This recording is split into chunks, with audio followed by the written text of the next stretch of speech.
সালামু আলাইকুম। আচ্ছা, কি নাম আপনার? আমার নাম মোহাম্মদ ওমর ফারুক সুমন। আচ্ছা, এইখানে যে নদী ভাঙ্গা দেখতেছি, মানে এইদিকে একদম এই যে ভাঙ্গা, ভয়াবহ ভাঙ্গন দেখতেছি, বিশাল বিশাল ভাঙ্গন। আপনাদের ঘটনাটা কি?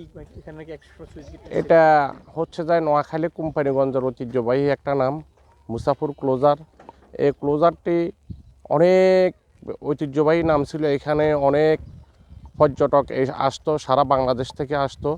কিন্তু আহ, এই এই পর্যটক কেন্দ্রটি 5ই আগস্টের বন্যার পরে এখানে এই সুইচ গেটটি এখন আর নেই। এটা নদীতে বিলীন হয়ে গেছে। একটা সিএনজি সহ এটা পুরোটাই নিচের দিকে তলিয়ে গেছে। এটা তলিয়ে যাওয়ার পরে আমাদের এই কোম্পানিগঞ্জের মানুষ অনেক ভোগান্তিতে আছেন। এখানের ঘরবাড়ি সব নিচ্ছিন্ন হয়ে গেছে। এটা কি বলবো, বলার ভাষা হারিয়ে ফেলেছি। তখনকার সময় আমরা এখানে এসে মানুষকে সহযোগিতা করেছি অনেকভাবে।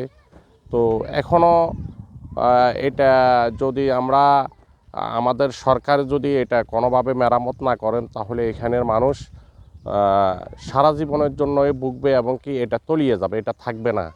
এই মুসাফুর এলাকাটি থাকবে না। এটা আপনারা একটু দেখেন, এই যে নদীটা, এই নদীটা কিন্তু এত বড় ছিল না। এটা ক্লোজারটা ভাঙ্গার পরেই এটা অনেক ভেঙে ভেঙে ভেঙে ভেঙে এটা অনেক বিশাল হয়ে গেছে। এখান দিয়ে বিশাল একটা সুইচ গেট ছিল। ওই সুইচ গেটে আমরা পারাপার হইতাম। এখানে শত শত পর্যটক এখানে আসতো প্রতিদিন, প্রতিনিয়ত। কিন্তু হ্যাঁ হ্যাঁ, কক্সবাজার মতো এখানে দেখার একটা অনেক সুন্দর একটা জায়গা ছিল।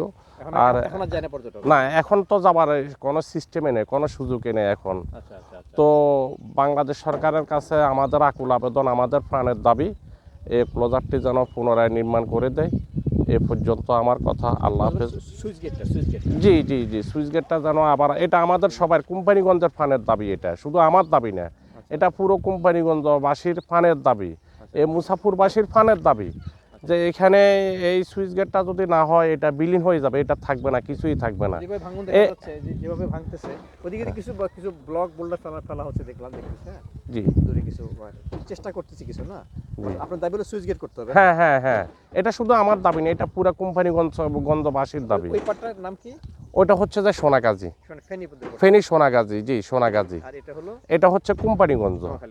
জি, এটা কিন্তু ওই যে এই সুইচ গেটের উপরে যখন এই বেরিবারটা হয়, এই বেরিবারটা তৎকালীন সময়ে বাংলাদেশ সেনাবাহিনী অনেক কষ্ট করে, অনেক পরিশ্রম করে, অনেক শ্রমঘাম দিয়ে এই বেরিবারটা করেন। কিন্তু এই বেরিবারটা করতে যাইও অনেক হিমশিমের মধ্যে পড়ছিল। এটা অনেকভাবে অনেক এটাকে কি বলে যে বারবার এই বেরিবারটা নিয়েই সরকারের কাছে যে অনুদানটা অনেকবার হয়েছিল। কিন্তু কিছু করার পরে কাজ যখন শুরু করার পর আবার ভেঙে যায়, তো আবার চলে যায় ওরা, আবার এটা অনুদান দিয়ে আবার কাজ শুরু করে। এরকম 8-10 বার করানোর পরে অনেক ত্যাগ তিতিক্ষা স্বীকার করে, অনেক কিছু করে এই বেরিবারটা দেওয়া হয়। যখন এই বেরিবারটা দেওয়া হয়, এই বেরিবারটা দেওয়ার পরেই এখানে সুন্দর যাতায়াত হয়ে গেছে আমাদের সবার। ফেনী সোনাগাজী এবং কি নোয়াখালী কোম্পানিগঞ্জের সাথে খুব সুন্দর একটা যাতায়াত ব্যবস্থা হয়ে গেছে। কিন্তু 5ই আগস্টের বন্যার প্লাবনে যখন এই সুইচ গেটটা ভেঙে যায়, তখন আমাদের এই কুল ওই কুল, দুই কুলের স্বপ্ন বিলীন হয়ে যায়।